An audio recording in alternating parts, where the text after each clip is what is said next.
स्वीकृति। अगर ये स्वीकृति आप करते चले जाएं, जो श्रवण कर रहे हैं, तो सच्ची मानिए ये भ्रम खत्म हो जाएगा कि बहुत काल जब साधना करे तब ऐसी बात आती है। हम लोग तो गृहस्थ हैं, संसारी हैं, विषयी हैं, आदि आदि। आपने स्वीकृति ही आप गलत ढंग से कर रहे हैं, स्वीकृति ही आपने सही नहीं की। हम गृहस्थ हैं, हम अमुक हैं, हम सब देह भाव की स्वीकृति। प्रभु कह रहे हैं ममैवांशो, तू मेरा अंश है, मेरा बच्चा है, मेरी आत्मा है।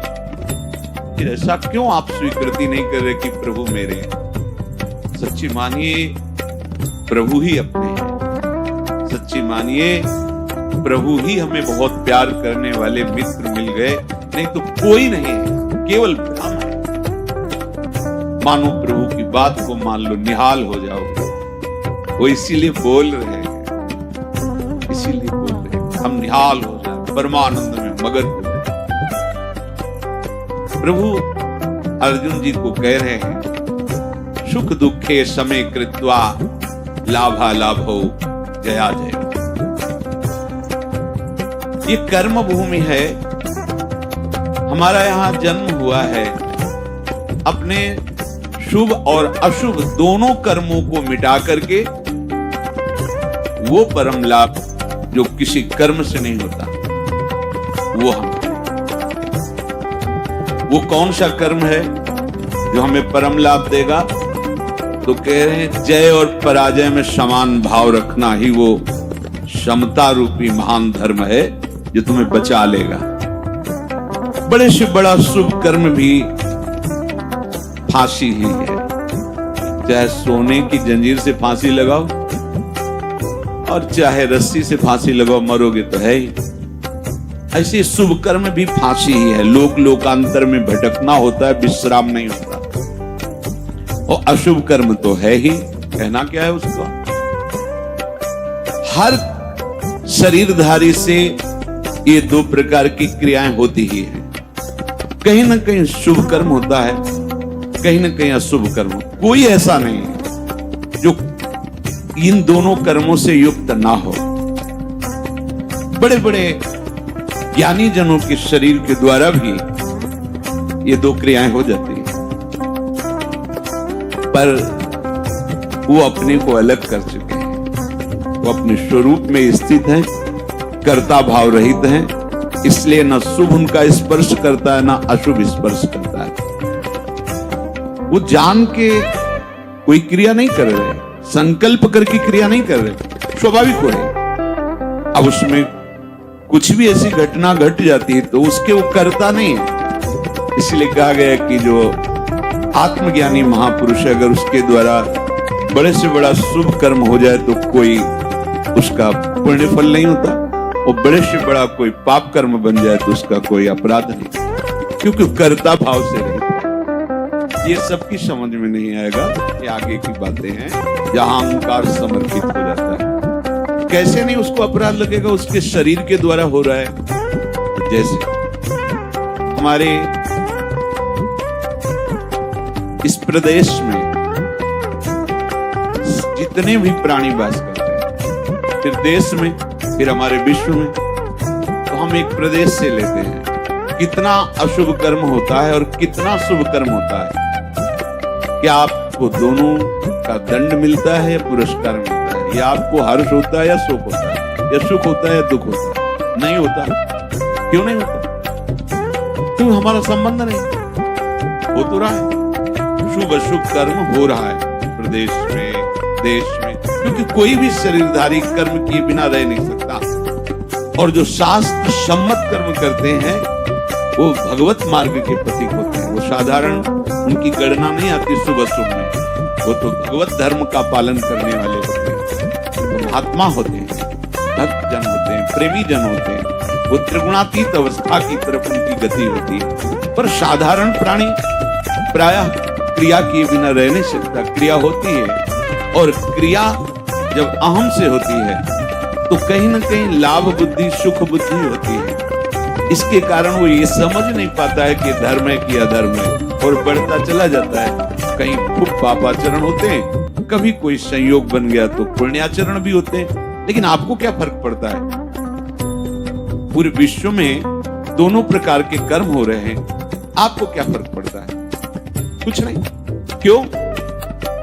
क्योंकि उसका हमारा कोई संबंध ही नहीं है। समझ लीजिए। तो ऐसे ही विश्व का एक ये नमूना है, स्थूल शरीर, सूक्ष्म शरीर और कारण शरीर। जो भगवत तत्व के ज्ञाता महापुरुष जन होते हैं, बिल्कुल जैसे तुम्हारा प्रदेश के शुभ अशुभ कर्म से कोई संबंध ना होने के कारण न हर्ष है, न शोक है, न दंड है, न पुरस्कार है, ऐसे ही इस शरीर के द्वारा हुए शुभ अशुभ कर्म उसे बांध नहीं सकते। इसने अपने स्वरूप को अलग करके इनसे संबंध त्याग कर दिया। हमें हर्ष शोक दूसरे की क्रियाओं से इसलिए नहीं होता कि हमारा संबंध नहीं। ठीक ऐसे इस शरीर से जब ज्ञान प्राप्त हो जाता है, बिल्कुल जैसे भगवान ने कहा, पुराना वस्त्र त्याग कर नए वस्त्र को धारण कर। सांप ने केचुल छोड़ दी, कोई संबंध। पुराना वस्त्र फेंक दिया, उसे कोई जला दे, कोई कुछ करे, कोई संबंध नहीं। वो उत्तम जगह में रखा जाए या अधम जगह में, कोई संबंध नहीं रहता। ये देहाभिमान होने के कारण, देह भाव होने के कारण हमें अपने कर्मों का भोग भोगना पड़ता है। अब हमको जो भगवान उपदेश कर रहे हैं कि इस कर्म जाल से कैसे मुक्त होना है, क्योंकि अवश्य में भोक्तव्यम कृतम कर्म शुभाशुभम, भगवत वाणी, भोगना पड़ेगा निश्चित। अब कोई ऐसा उपाय जो हम इन कर्मों के जाल से मुक्त हो सके। भगवान कह रहे हैं कि जो भी आपके द्वारा हो रहा है, पहली बात तो जो कर्म हो रहा है वो प्रमाणित होना चाहिए, गुरुजनों के द्वारा शास्त्र सम्मत। मनमानी आचरणों की यहाँ चर्चा नहीं। यहाँ जो है तस्मात् शास्त्रम प्रमाणम थे।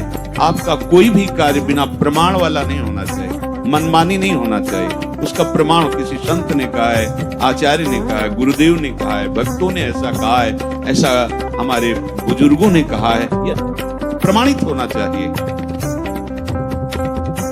अब उस कर्म का अनुष्ठान करते समय हमारे हृदय में लाभ की विशेष आकांक्षा होती है, उस कर्म की सफलता की विशेष आकांक्षा होती है।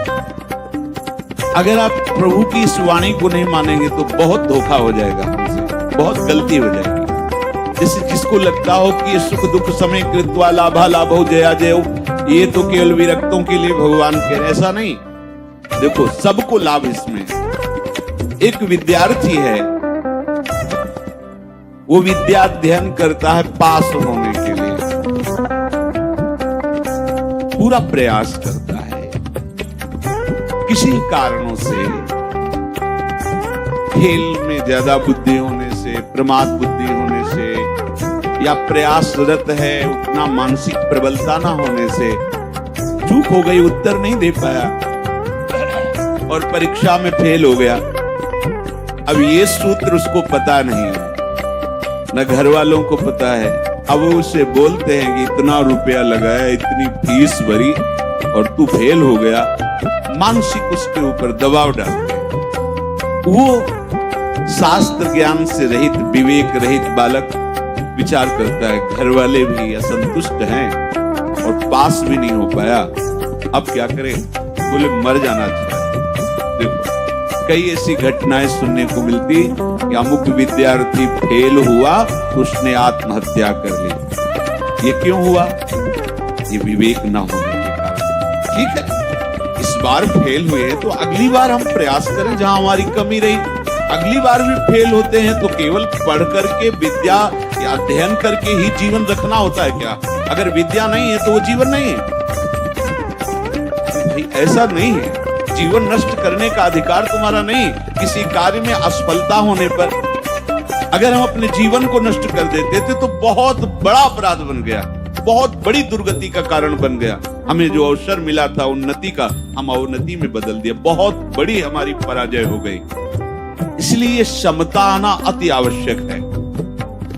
हमें तो लगता है कि सबको सत्संग सुनना चाहिए, भगवत प्राप्ति के लिए ही नहीं, समाज में जीने के लिए भी सत्संग की आवश्यकता है। आसुरी बुद्धि पशुता का नाश करने के लिए सत्संग समर्थ है। एक किसान है, हजारों रुपए लगा करके मेहनत करके, बहुत बड़ी मेहनत होती किसान की, बहुत मेहनत होती, बहुत बड़ा तपस्वी होता, वो जान नहीं पाता है अज्ञान की धरा में होने के कारण। जिस ठंडी में आप वस्त्र त्याग नहीं करना चाहते, पूरी रात रात पानी लगाता है गेहूं की खेती में, बड़ी मेहनत करता है। जब फसल काटने का समय आता है तो वर्षा और ओले हो जाते हैं, पूरी फसल नष्ट हो गई। कर्जा लेकर उसने खाद पानी लगाया था, बेटी का ब्याह करना है, बच्चों को पढ़ाना है, अब फसल नष्ट हो गई। कर्जा कैसे देंगे, परिवार का पालन पोषण कैसे करेंगे? इससे अच्छा है आत्महत्या कर लो। कई ऐसी घटनाएं, हम जिस कार्य में चलते हैं असफलता मिलती है तो हमको एक ही उपाय दिखाई देता है कि हम अपने को नष्ट कर लें। भारी मूर्खता। ये जो प्रभु उपदेश कर रहे, सबके मंगल के लिए उपदेश कर रहे। छोटी छोटी बातें व्यवहार की। हमारा ब्याह हुआ, हमारी भावना में जो पत्नी थी वैसी नहीं मिली। अब हम जो सफलता चाहते थे इस क्रिया में, उस सफलता, अब द्वेष, विषमता आ गई। कैसे कैसे पापाचरण होने लग गए, कैसे कैसे पीछे कितनी ऐसी घटनाएं सुनने को मिली। राक्षसी बुद्धि। ये केवल बैरागियों के लिए, विरक्तों के लिए, संतों के लिए प्रवचन होता है, ऐसी बात नहीं। ये सत्संग ऐसी मति बना देगा कि आप समाज में रहते हुए भी बड़े आनंद पूर्वक सबको आनंद प्रदान करने वाले बन जाएंगे। ये जो जय और पराजय का, लाभ और हानि का, सुख और दुख का हमारे ऊपर प्रभाव पड़ता है, जब तक हम नाम जप करके अपनी बुद्धि को पवित्र करके समता में नहीं लाएंगे, तब तक बात बनने वाली है। जगह जगह आप देखो, जगह जगह जहां कोई हारता है तहां वो निराशा अपने ऊपर ले आता है। हारना जीत का एक संकेत है। ऐसा मत समझो कि हारना पतन का संकेत है, नहीं। जो उत्साह संपन्न है, जो विवेकवान है, वो देखते हैं कि मैं कहां से हारा, कौन सा वो बिंदु है जहां मैंने चूक कर गया। विवेकवान तुरंत उसे संभालते, आगे चलते। फिर हार होती तो फिर हमें आगे बढ़ना है, ना कि हमें शरीर नष्ट कर देना है, ना कि हमें इतना चिंतन बिगाड़ लेना कि डिप्रेशन में पहुंच जाएं।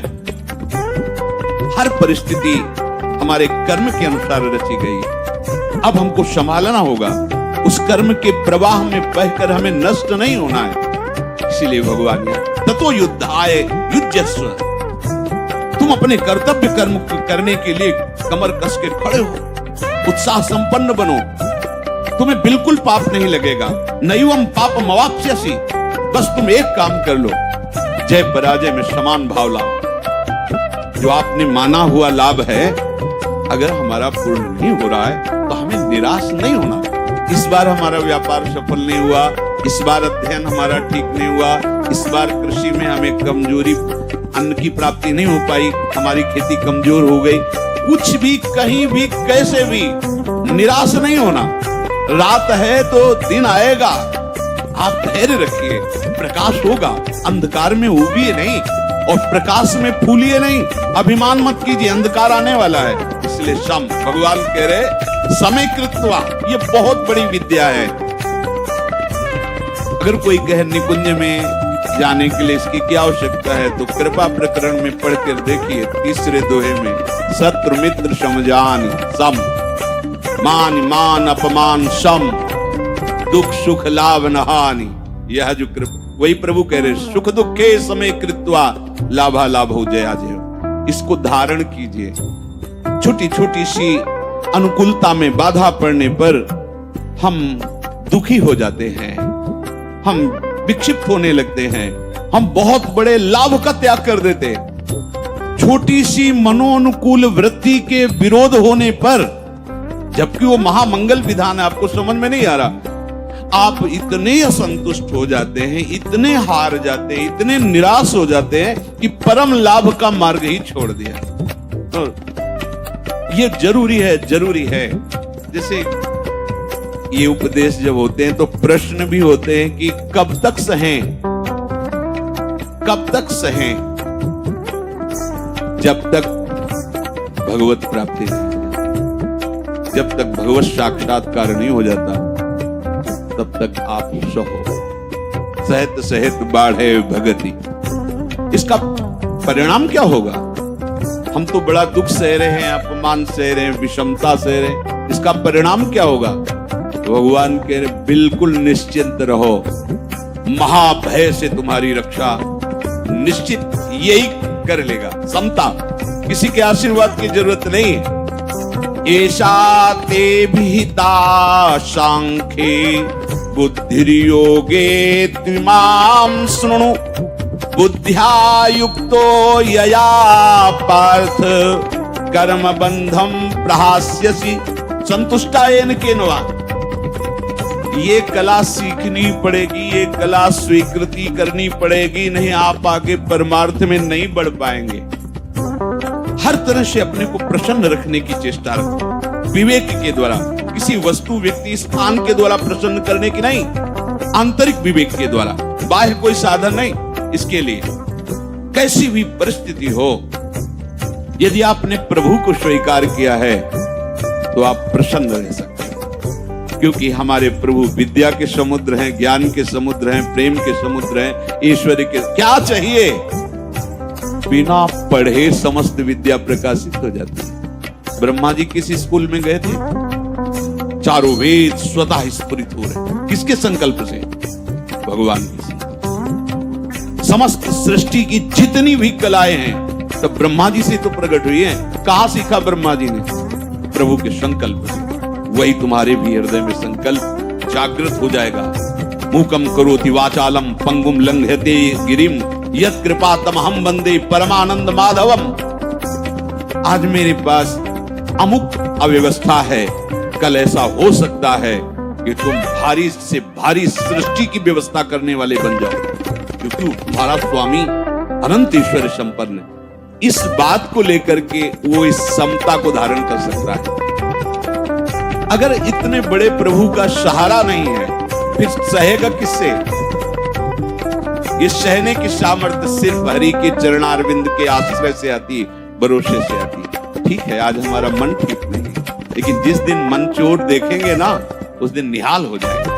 ठीक है, आज हमारी ऐसी परिस्थिति, जिस दिन वो देखेंगे ना हम निहाल हो जाएंगे। देखो ना, कई दिन केवल तुलसी दल का भोग लगता है, लेकिन ना अन्य आश्रय है, ना अन्य भरोसा है श्री सुदामा जी को, है केवल कृष्ण प्यारे का, और वो भी कुछ लेने के लिए भरोसा नहीं, केवल विशुद्ध प्यार है। तो जैसी द्वारिकापुरी वैसी सुदामापुरी खड़ी करती है। संतोष अगर किसी को हो सकता है तो प्रभु को लेकर के होगा। ध्यान रखना, अगर प्रभु का आशा भरोसा नहीं तो आप नहीं। क्या आप पास होते चले गए और भगवत भरोसा नहीं है? माना कोई बहुत बढ़िया नौकरी मिल गई और आपके आचरण भ्रष्ट हैं, तो क्या आप शांत हो जाएंगे? क्या आपका हृदय शीतल रहेगा? क्या आपका मन प्रसन्न रहेगा? नहीं। नाना प्रकार की भोग सामग्रियां और सम्राट पद, दुनिया का ऐश्वर्य मिल जाए पर हरि चरणों से संबंध नहीं है, विश्राम नहीं मिल सकता। तब लगी कुशल न जीव कहूं, सपने हूं मन विश्राम, जब लगी भजत न राम को शोक धाम तज काम। इसलिए ये सूत्र हृदय में धारण ही करो कि तुम्हें सहना है। सहनशील ही समता को धारण कर सकता है। कभी अपमान की परिस्थिति हो सकती, कभी मान की परिस्थिति हो, कभी सुख की, कभी दुख की, कभी लाभ की, कभी हानि की। अगर हमारे हृदय में भगवद आश्रय नाम जब चल रहा है तो बड़ी से बड़ी हानि में भी आपको शोक नहीं होगा, दुख नहीं होगा। बात समझ लीजिए। अपने को पता है कि मेरे प्रभु के चरणों को महालक्ष्मी सहलाती रहती है। हमारे पास वस्त्र भी नहीं, भोजन भी नहीं, वास भी नहीं, पर मुझे पता है मेरा मालिक कैसा है। अपार ऐश्वर्य का स्वामी है। जिस दिन नजर हुई निहाल हो जाएंगे। दूसरे की तरफ वो ताकता है। उस परिस्थिति में भी, ये हम सकामी भक्ति की बात कर रहे हैं, उस परिस्थिति में भी वो मस्त रहता है। जिस दिन मालिक की नजर हो जाएगी, निहाल हो जाएगी। अगर प्रभु का भरोसा नहीं है तो ये कोई भी बात धारण नहीं होगी, क्योंकि संसार के प्रवाह में तुम बहते चले जाओगे, टिकने के लिए तो कुछ होना चाहिए ना। तो ये गोरे चरणारविंद ऐसे हैं हमारे आराध्य देव की, इनका भरोसा लोगे तो निहाल हो जाओगे। निश्चित हर कदम आपका विश्वास प्रबल होता चला जाएगा। कैसे तुम्हें बताएं, लोगों को लगता है कि जितनी सांसारिक चेष्टाएं हैं, अगर ऐसा नहीं होगा तो ऐसा नहीं हो सकता। आप सच्ची समझो, केवल उनकी मुस्कुराहट से अनंत ब्रह्मांडों को रचने वाली माया प्रकट हुई, किसी दूसरे का सहयोग नहीं है। सच्ची वालों, वो क्या नहीं कर सकते। गरुड़ जी महाराज बड़े बड़े हजार हजार फण वाले सर्पों को ऐसे चीर के खा जाते हैं, और उनकी नजर हो जाए तो सांप का बच्चा गरुड़ को लील जाएगा। सांप का बच्चा गरुड़ को लील जाएगा, उनकी नजर हो जाए। अपार सामर्थ्यशाली मेरे हरि, अगर इनका भरोसा ले तो फिर आप ये धारण नहीं कर पाओगे। कौन सा ज्ञान ऐसा है जो हरि चरणों का आश्रय लेने वाले के हृदय में स्फुरित ना हो जाता हो? ये तो एक निमित्त मात्र होता है, स्वयं स्फुरित होता है। वो हरि पढ़ाते हैं अंदर से बैठ करके, तभी वो माया के बंधनों से मुक्त हो। ये विश्वास मानो, चाहे आप गृहस्थ हो, चाहे विरक्त हो, विद्यार्थी हो, व्यापारी हो, किसान, कोई भी हो, बिना हरि का आश्रय लिए आप विश्राम को प्राप्त नहीं करते। आप सुख चैन के लिए जीवन व्यतीत कर देते हैं, लेकिन कहीं सुख चैन नहीं मिलता। आप हरि आश्रित हो जाओ, क्या चाहिए? निहाल हो जाओगे, निहाल हो जाओगे। अब कृत्य कृत्य भयो, निहाल हो जाओ।